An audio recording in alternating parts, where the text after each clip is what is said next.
প্রিয় শিক্ষার্থীরা, আশা করি সকলে ভালো আছো। পাবলিক এডুকেশনের 2.0 এর আরেকটি ক্লাসে সকলকে শুভেচ্ছা ও স্বাগতম। গত ক্লাসে তোমাদের শিখিয়েছি HTML এর টেবিল ট্যাগ। আজকে শেখাবো লিস্ট ট্যাগ। তো লিস্ট ট্যাগ মূলত তিন প্রকার: অর্ডার লিস্ট, আনঅর্ডার লিস্ট এবং ডেফিনেশন লিস্ট। আজকের আলোচনার বিষয় অর্ডার লিস্ট এবং আনঅর্ডার লিস্ট নিয়ে। তো কথা না বাড়িয়ে আমরা মূল ক্লাসে চলে আসি।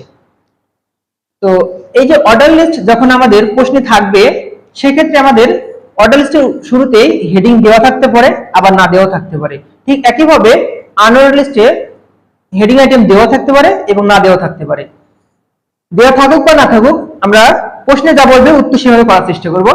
এবং আমাদের এই অঙ্কগুলো মূলত সৃজনশীলের গ অথবা ঘতে দেওয়া থাকতে পারে। তো গতে যদি নাম্বার দেওয়া থাকে, সেক্ষেত্রে আমাদের দেখাচ্ছে লিস্ট ট্যাগ বহু সংখ্যক দিতে পারে, যেখানে অর্ডার লিস্ট এবং আনঅর্ডার লিস্ট মিক্সিং থাকতে পারে, অথবা কোনো টেবিল বসায় দিয়ে টেবিলের মাঝে অর্ডার লিস্ট দেওয়া থাকতে পারে। যেটাই থাকুক না কেন, আমরা প্রশ্নে যা বলবে উত্তর তাই করার চেষ্টা করব। মূলত অর্ডার লিস্ট চিনতে পারি কিভাবে? কোনো সংখ্যা দেওয়া থাকে, কোনো বর্ণ বা অক্ষর সমূহ। আর আনঅর্ডার লিস্টে যে কোনো ধরনের চিহ্ন বা প্রতীক। যখন কোনো লিস্ট করো তোমরা, কিংবা অর্ডার বাই অর্ডার কোনো কিছু লেখার চেষ্টা করো, তখন অবশ্যই কোনো প্রতীক বা চিহ্ন সিম্বল দিয়ে ওটা অর্ডার বাই অর্ডার লেখার চেষ্টা করো, অথবা কোনো নাম্বার অথবা সংখ্যা দিয়ে লেখার চেষ্টা করো। তো যেহেতু নাম্বার বা সংখ্যা যেখানে থাকবে, বুঝে নিব এটা আমাদের অর্ডার লিস্ট। আর যদি কোনো ধরনের চিত্র বা প্রতীক থাকে, সেটা হবে আনঅর্ডার লিস্ট। তো অর্ডার লিস্টের প্রথম অংশটা লেখা আছে সাবজেক্ট লিস্ট, এবং সাবজেক্ট গুলো হচ্ছে বাংলা, ইংরেজি, ICT। তো এই ক্ষেত্রে আমরা জানি HTML এর শুরুর দিকে উত্তর করার সময় সর্বপ্রথম লেখা হয় HTML দ্বারা। HTML এর পরে মূল আইটেম যেটা থাকে সেটা হচ্ছে বডির অংশ। এগুলো আমাদের মৌলিক অংশ। এখন যেহেতু এই অর্ডার লিস্টে সবার উপরে হেডিং দেওয়া আছে, আর হেডিং এর জন্য আমরা যেটাকে বলা হয় শিরোনাম বা হেডিং বোঝাতে H1 থেকে H6 যে কোনো মান ব্যবহার করতে পারি। যেহেতু এই লেখার থেকে হেডিং এর লেখাটা, এর হেডিং এর ফন্টটা একটু বড়, সেক্ষেত্রে আমরা ব্যবহার করতে পারি H1 ব্যতীত তার থেকে ছোট মানগুলো। অর্থাৎ H1 বলতে সব থেকে বড় বোঝায়, তাই এটা লেখাটা তো আরো বড় করতে পারতাম। সেক্ষেত্রে আমার ফন্ট একটু ছোট আছে, তাই আমরা H4 থেকে শুরু করে H6 এর দিকে মানগুলো নিব। কারণ হেডিং আইটেম এক একটা HTML ব্রাউজারে বা অ্যাপসে বিভিন্ন রকম সাপোর্ট করে। সেক্ষেত্রে H1 থেকে শুরু করে অনেকগুলো অ্যাপসে দেওয়া আছে H5 পর্যন্ত। তো তোমরা যেহেতু আমি আগে বলে দিয়েছি, HTML অঙ্ক করার সময় AN রাইটার ফ্রি HTML নামে একটা অ্যাপস আছে, সেখানে তোমরা এই অঙ্কগুলো প্র্যাকটিক্যালি করতে পারো। তো আমরা হেডিং আইটেমটা নেওয়ার জন্য সর্বপ্রথম H4 নিলাম। এখন যেহেতু হেডিং এর নিচে আন্ডারলাইন করা আছে, তার জন্য ইউ ট্যাগ আমরা ব্যবহার করতে পারি। আগে এগুলো শিখে এসেছি আমরা। কন্টেন্ট যেটা আছে সেটা মাঝে লিখবো। কন্টেন্ট লেখা হয়ে গেলে আমার ইউ ট্যাগ পরে শুরু করেছি, তাই ইউ ট্যাগ আগে ক্লোজ করব। এরপর হেডিং আইটেম যেটা দ্বারা শুরু করব, আমার সেটা দ্বারা ক্লোজ করতে হবে। এর পরবর্তী নিচে চলে আসবো আমরা, কারণ হেডিং এর পরবর্তীতে চলে আসে লিস্টের। যেহেতু লিস্টটা আমাদের অর্ডার লিস্ট, তাই আমাদের লিস্টের টাইপ উল্লেখ করতে হবে। তাই বলছি অর্ডার লিস্ট হলে OL টাইপ ইকুয়াল টাইপের মান।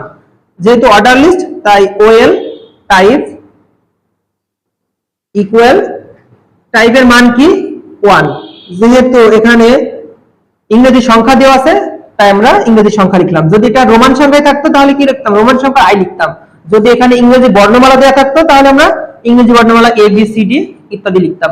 একবার লিখলে আমাদের টাইপ শুরু হয়ে যাবে, পরবর্তীতে আর পুনরায় টাইপ লেখা লাগবে না। জাস্ট আমরা লিস্ট নাম্বারগুলো উল্লেখ করব। OL টাইপ উল্লেখ করে দিলাম। এবার আমরা প্রত্যেকটা এক একটা লিস্ট, তাই বলে দিচ্ছি যে লিস্টের ডেটা বোঝাতে LI দ্বারা শুরু করতে হয়। তাহলে লিস্টের ডেটার জন্য LI দ্বারা শুরু করলাম। লিস্টের ডেটা হচ্ছে প্রথমটা বাংলা।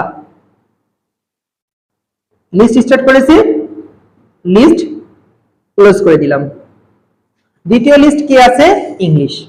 তাই দ্বিতীয় লিস্টের বেলা আবার LI start, English, list close.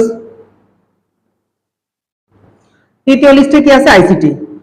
List start, ICT, list close. সমস্ত লিস্ট ক্লোজ হয়ে গেলে, যেহেতু OL টাইপ শুরু করেছিলাম, তাই ডেটাটা শুধুমাত্র অর্ডার লিস্টের ক্ষেত্রে, তাই OL টাইপ শেষ। তাই আমরা OL টাইপ কি করব? ক্লোজ করে দিব। OL ক্লোজ মানে OL টাইপ ক্লোজ হয়ে যাওয়া। এরপরে আমাদের আছে OL টাইপ ক্লোজের পরে খুঁজে বের করব তার উপরে কোনটা আগে শুরু করেছিলাম। যেহেতু হেডিং শুরু করেছিলাম, হেডিং ক্লোজ করেছি, তাহলে তো হেডিংটা শুরুতেই থাকে। শেষ করা হয়নি বডি, তাই আমরা বডির অংশ শেষ করব। বডি শেষের পরেই আমাদের লাস্টের অপশন HTML ক্লোজ। এই তো আমাদের হয়ে গেল অর্ডার লিস্টটা। অর্ডার লিস্ট শেষের পরে আমরা এখন চেষ্টা করব আনঅর্ডার লিস্টটা করার। আনঅর্ডার লিস্টের ক্ষেত্রে তাহলে আনঅর্ডার লিস্টের ক্ষেত্রে আমরা কিভাবে করব, এটারও একটা হেডিং আইটেম দেওয়া আছে। তো আনঅর্ডার লিস্টে যদি হেডিং আইটেম দেওয়া থাকে সেক্ষেত্রে শুরুর দিকে আমাদের HTML দ্বারা শুরু করতে, এটা আমরা লিখে নিলাম। এরপরে আমাদের কি বডির অংশ থাকে, বডির অংশের পরে আবার হেডিং আইটেম দিতে হবে। যেভাবে আমরা অর্ডার লিস্টে হেডিং আইটেম দিয়েছি, আনঅর্ডার লিস্টে ঠিক একইভাবে আমাদের হেডিং আইটেম দিতে হবে। কারণ শিরোনাম বা হেডিং বোঝাতে অবশ্যই আমাদের H1 থেকে H6 এর মধ্যে যে কোনো মান নিতে হবে। যেহেতু H1 সবচেয়ে বড়, তাই আমাদের লেখাটা যেহেতু সবচেয়ে বড় বোঝায় নাই, আমরা সেক্ষেত্রে আমরা H1 মানটা নিব না। কোথায় থেকে নিব? 4, 5, 6 এর মধ্যে যে কোনো একটা মান নিতে পারি আমরা। তাই আমরা এখানে নিলাম H5 এর ক্ষেত্রে, যেহেতু এই লেখা থেকে লেখাটা একটু বড় বোঝাচ্ছে, তাই আমরা H5 এর মান নিলাম। এরপর আমাদের মূল টপিক হচ্ছে হেডিং। হেডিং এর নিচে কিন্তু আমাদের আন্ডারলাইন করা আছে, তার জন্য আমরা কি করব? ইউ ট্যাগ ইউজ করব। এরপরে ফুড আইটেম, যেহেতু ফুড আইটেমটা একটা কন্টেন্ট, তাই মাঝে লেখা হয় এটা। তোমরা সব সময় কন্টেন্টটা শুরুর ট্যাগ এবং শেষ ট্যাগের মাঝে লিখবা, এটাকে বলা হয় কন্টেন্ট। ইউ ট্যাগ ক্লোজ করলাম, এটা পরে শুরু করছিলাম, আগে ক্লোজ করছি। এরপর H5 শুরু করছি, H5 এর মান ক্লোজ করলাম।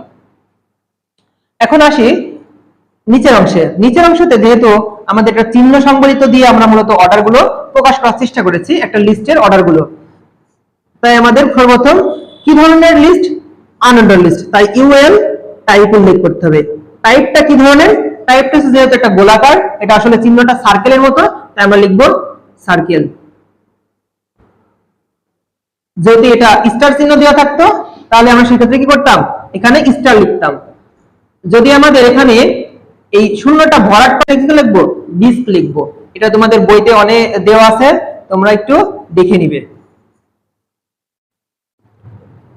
এরপরে আমার লিস্টটা উল্লেখ করতে হবে। তাহলে আমাদের টাইপটা উল্লেখ করা হয়ে গেল, কি টাইপ?